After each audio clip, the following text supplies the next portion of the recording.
PLCs, also known as Programmable Logic Controllers, are digital computers used in industrial automation to monitor and control various processes. They were introduced in the late 1960s by Bedford Associates with their Modicon device, which replaced electromechanical relays with solid-state digital computers. This innovation streamlined the control process, making it faster, more reliable, and easier to program. The Modicon 084 was the first PLC and a game changer in industrial automation.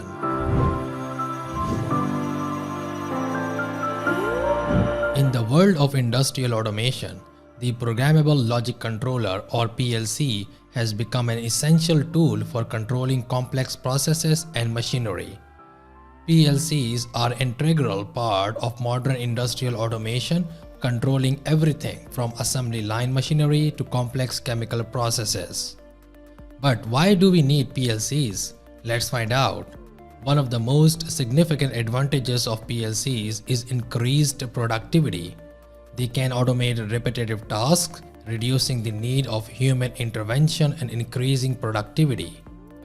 PLCs can increase efficiency and save cost by optimizing processes, reducing waste, energy consumption, and downtime. Another advantage of PLC is flexibility.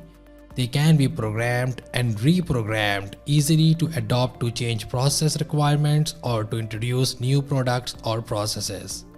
The next advantage is accuracy. PLC can perform calculations and make decisions with precision and accuracy, reducing the risk of human error. Finally, PLCs can ensure the safety by controlling machines and processing in a safe and reliable manner to prevent accidents.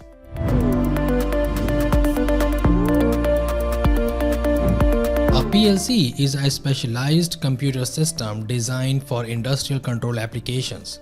It consists of four primary components: the CPU, memory, power supply, and I/O modules.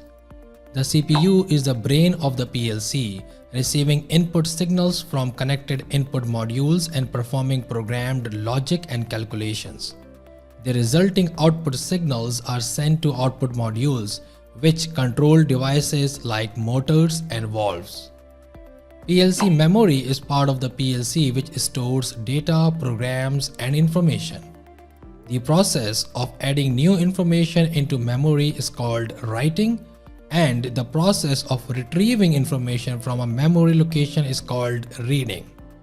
The major types of memory which are used in the PLC are read-only memory or ROM and random access memory or RAM.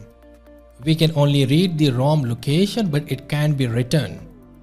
The ROM would have programs and data which should not be edited like the operating programs. The RAM location can be used to do the reading and writing. By this, we can edit or change the information stored in the RAM. Another component is the I/O modules, which are responsible for interfacing the PLC with the outside world. There are different types of I/O modules to accommodate different types of signals and devices. Some are designed for digital signals, while others handle analog signals. Some I/O modules have built-in safety features to protect workers and equipment. The power supply for the Programmable Logic Controller converts the input source power into voltages required for internal circuits. In some cases, it also provides an isolated VDC supply to power DC input circuits, switches, and other indicators. The power supply of the PLC is an essential component to run the PLC. In addition to the four primary components mentioned earlier, each particular model of PLC also includes other components that we will explore in upcoming video series. Have you ever wondered how PLCs operate? Well, there are four basic steps in the operation of all PLCs: input scan, program scan, output scan, and housekeeping. These steps continually take place in a repeating loop. Input scan: in this step, the state of all input devices that are connected to the PLC is detected. The second step is the program scan. This step executes the user-created program logic. Now the third is output scan. This step energizes or de-energizes all output devices that are connected to the PLC. Number 4, housekeeping. This step includes communication with programming terminals, internal diagnostics, etc.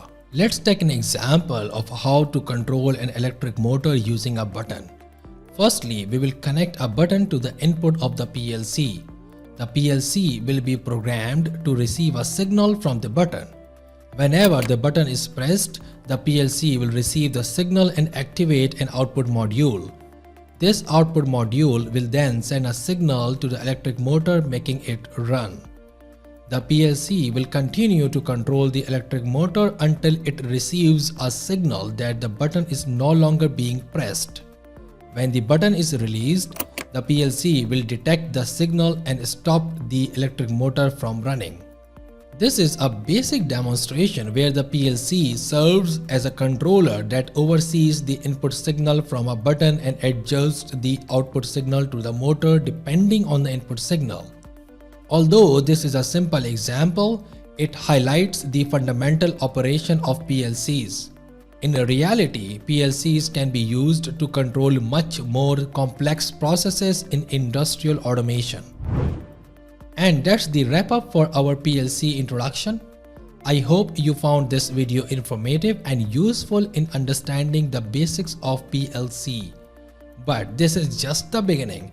In the upcoming video series, we will be diving deeper into several widely used PLC models by manufacturers such as Siemens, Schneider, ABB and more.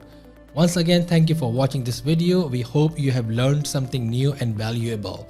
See you in the next video. Take care.